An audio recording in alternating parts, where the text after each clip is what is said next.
নমস্কার, আজকে আমি আপনাদের দেখাবো কিভাবে ঘরে বসে খুব সহজে ডিবিটি লিঙ্কটা করতে পারবেন। তো চলুন দেখাই। প্রথমে প্লে স্টোরে যেতে হবে। গুগল প্লে স্টোরে গিয়ে সার্চে গিয়ে আপনি উমাং টাইপ করবেন।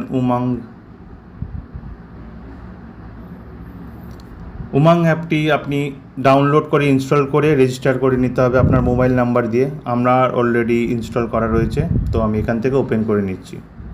আমার এখানে ইনস্টল করে রেজিস্টার করা রয়েছে। তো এরকম ফ্রন্ট স্ক্রিনটা দেখতে পাবেন এবং এখানে সার্চ বক্স যেটা আছে এখানে ওপেন প্রেস করে এখানে লিখতে হবে আধার সিডিং। দেখতে পাচ্ছেন আধার সিডিং, ভারত আধার সিডিং বলে এরকম একটা লিঙ্ক আসবে, এখানে আপনাকে প্রেস করতে হবে। প্রেস করার পর দেখুন ডাইরেক্ট এনপিসিআই সিডিং সাইটটা লিঙ্কটা ওপেন হয়ে যাবে। জাস্ট ব্যাক করবেন, এখানে দেখুন জেনারেল সার্ভিস, এখানে আধার সিডিংয়ে প্রেস করতে হবে।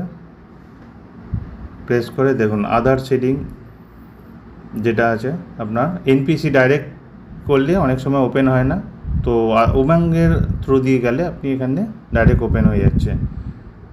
এখানে গিয়ে আপনি আধার সিডিংয়ে প্রেস করুন, এখানে আপনার আধার নাম্বার দিন, রিকোয়েস্ট ফর আধার সিডিংয়ে আপনি প্রেস করুন, এখানে আপনার ব্যাঙ্ক অ্যাকাউন্ট ব্যাঙ্ক নাম দিতে হবে যে ব্যাঙ্কে অ্যাকাউন্ট আছে। দেন আপনি seeding type fresh seeding or same bank with another account, যদি সেম ব্যাঙ্কে থাকে এবং অন্য অ্যাকাউন্টের সঙ্গে যদি আপনি যুক্ত করতে চান সেটা এখানে প্রেস করতে পারেন। যদি ফ্রেশ সিডিং হয় তাহলে আপনাকে এখানে ফ্রেশ সিডিং করতে হবে।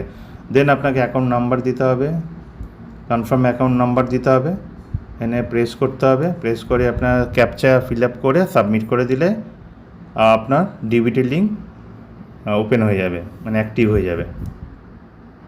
ধন্যবাদ।